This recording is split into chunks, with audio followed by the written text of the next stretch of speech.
una voz, un sonido. Quito parecía una ciudad fantasma. Las carreteras, todavía en llamas, eran vigiladas por las Fuerzas Armadas. ¡Diríjase a su domicilio! La calma de la noche nada tenía que ver con los disturbios de horas antes.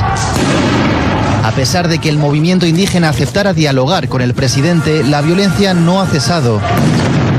Los manifestantes han incendiado una televisión local y un edificio gubernamental. El movimiento indígena se desmarca de estos actos y denuncia, al igual que la Comisión Interamericana de Derechos Humanos, ¡Lo mataron, hijo de puta! El presidente ecuatoriano ha apuntado de nuevo a los que dice son los culpables de las revueltas. Fuerzas oscuras, vinculadas a la delincuencia política organizada y dirigida por Correa y Maduro en complicidad con el narcoterrorismo. Una acusación que el expresidente Rafael Correa ha negado en diferentes ocasiones. Son tan mentirosos que se contradicen ellos mismos, ¿no?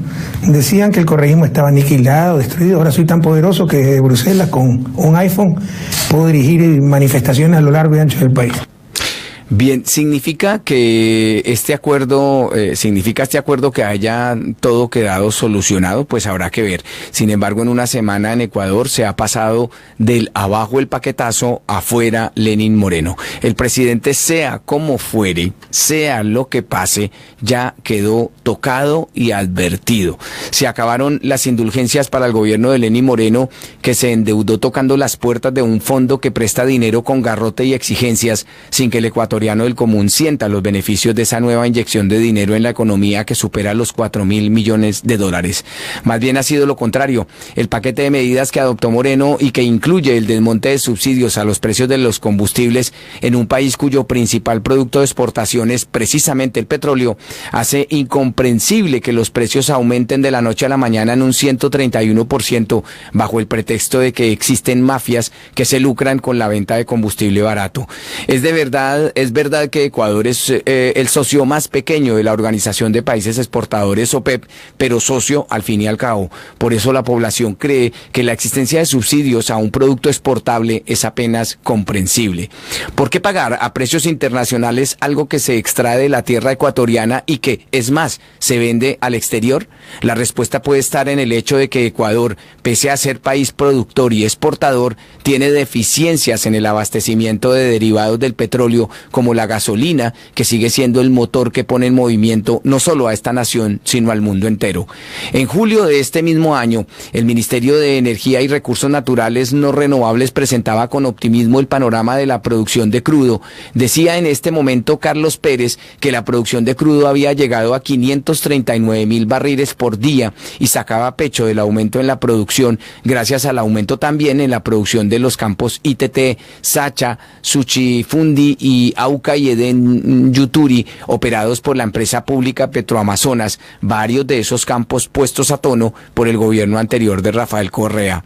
De hecho, en este contar milagros con padres nuestros ajenos, el ministro se refería a la producción petrolera en el primer semestre de 2019, donde la petrolera estatal registró una producción promedio de 420.893 barriles por día, es decir, un incremento de 17.388 barriles en relación al mismo periodo del 2018.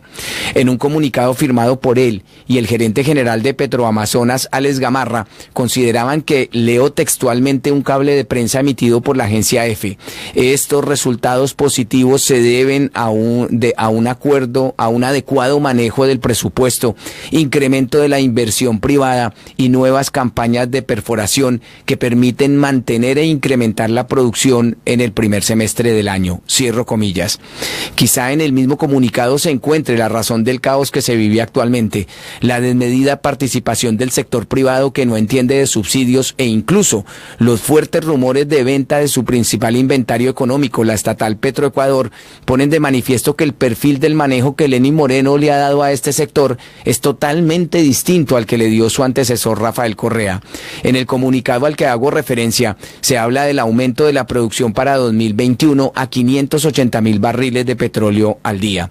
Ahora bien, la pregunta es, ¿qué de toda esta riqueza han visto los ecuatorianos reflejada en la calle, es decir, en carreteras, en colegios, en puestos de salud, en universidades, en puentes, etcétera, etcétera, etcétera? Da la impresión que no mucho, a juzgar por lo que la gente hoy le reclama en sus calles a este gobierno. El decir de los ciudadanos es que con Correa la inversión se reflejaba en la mejora de la infraestructura del país y que con este gobierno en 2 años lo único que se ha visto es el llamado paquetazo que ha puesto en pie de lucha especialmente a la población indígena, particularmente martirizada porque de sus suelos se extrae el mayor recurso económico del país, pero siguen teniendo cifras paupérrimas en su bienestar. Un 60% de los pobres en Ecuador son indígenas. La mitad de los niños indígenas menores de 4 años sufre cuadros de desnutrición severa y 1/3 de esta población no tiene acceso a agua potable. Es más, aún existen comunidades que no cuentan con energía eléctrica. Los indígenas representan la 1/4 parte de la población del país, de un poco más de 17,5 millones de personas, y son ellos los que ya tienen experiencia en echar gobiernos nefastos como el de Abdalá Bucaram en enero de 1997.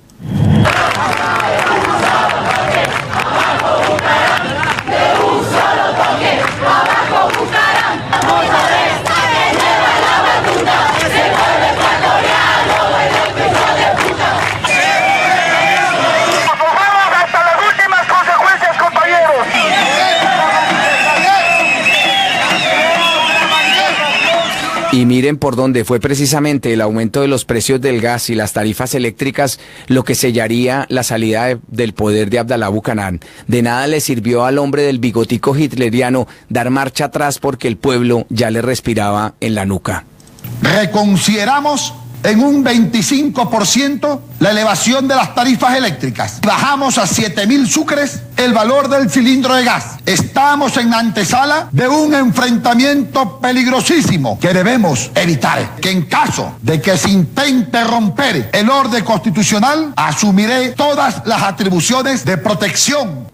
Al final, con 44 votos a favor de 88 posibles, el Congreso ecuatoriano sentenció a Bucaram obligándolo a abandonar el poder que ejerció por menos de un año, del 10 de agosto de 1996 al 6 de febrero de 1997, bajo el rótulo de ser un incapacitado mental no apto para dirigir los destinos de la nación. Apenas 3 años después, en el año 2000, los indígenas vuelven a Quito, esta vez para hacerse con la cabeza de Yamil Mahuad, un político ilustrado con cara de decente que llevó al país a la bancarrota, nunca mejor dicho. En su mandato desaparecieron una docena de bancos ecuatorianos, se desató lo que se conoció como crisis financiera y desapareció para siempre el sucre, la moneda nacional, al ser dolarizada la economía.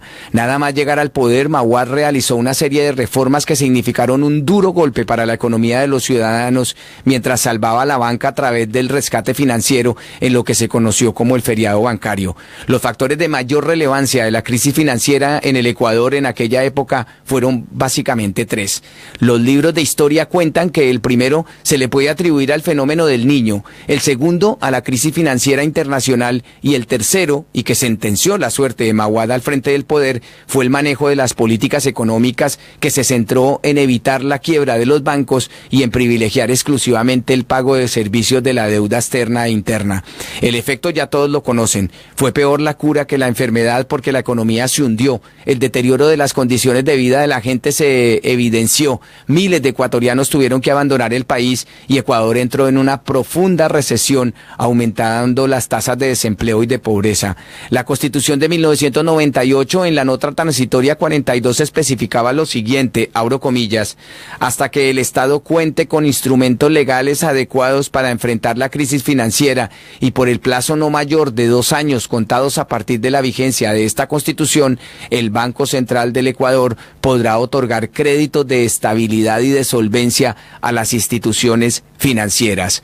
Fueron ríos de dinero los que fueron a parar a la banca, a las 4 familias que manejaban el país y que manejaban la banca, que jamás devolvieron, que nunca retornaron a las finanzas públicas, que jamás se convertirían o se materializarían en obras para la gente. La gente podía entender en la calle la relación de los gigantescos efectos económicos a nivel mundial, pero lo que no entendió ni perdonó fue que se salvara la banca con cargo a la vida de los ciudadanos. Por aquella época, militares y civiles se unen, crean una estrategia y logran la salida del poder de Yamil Maguad. Ahí surge la figura salvadora de un militar, el coronel Lucio Gutiérrez, que como un boomerang esperaría su turno en 2005, también para salir del poder. El año 2000, el Ecuador se despertó al nuevo siglo con un profundo vacío de poder. Nadie estaba de acuerdo con nada, ni el Congreso con las fuerzas sociales, ni los militares con el alto mando, ni el país con los acreedores internacionales. Más bien dicho, las apuestas giraban en torno a los días que duraría el gobierno de Yamil Maguad. En una improvisada medida política, más que económica, el domingo 9 de enero, el presidente intentó sostenerse en el poder anunciando la dolarización de la economía, anclando la divisa a un nivel de 25.000 sucres. Y que podamos tener tasas de 8 y de 12%, que son las tasas activas y pasivas internacionales. Con esto pensaba recuperar la confianza en el gobierno, pero su suerte estaba echada desde el siglo pasado. El mes de diciembre de 1999, un grupo de indígenas, militares héroes de guerra y movimientos sociales habían programado la caída. El movimiento indígena había anunciado en los primeros días del mes su intención de forzar la salida de los tres poderes del Estado. El 15 de enero comenzó la marcha indígena sobre Quito. El lunes el austro estaba bloqueado y el miércoles cerca de 10.000 indígenas recorrían las calles de la capital. ¡Fuera, Yamil! ¡Fuera! ¡Fuera, Yamil! ¡Fuera! ¡Es que sale, Yamil! Y solo la amenaza de ceder el poder por presión del pueblo los llevó a tomar esta medida desesperada. Sorpresivamente, en la mañana del viernes 21, la estrategia funcionó. Los militares encargados de resguardar el Congreso permitieron la toma indígena de este poder del Estado. Minutos después, apareció el Parlamento, tomado por un autoproclamado Gobierno de Salvación Nacional. Desde hoy en adelante, los primeros serán ustedes, los del pueblo.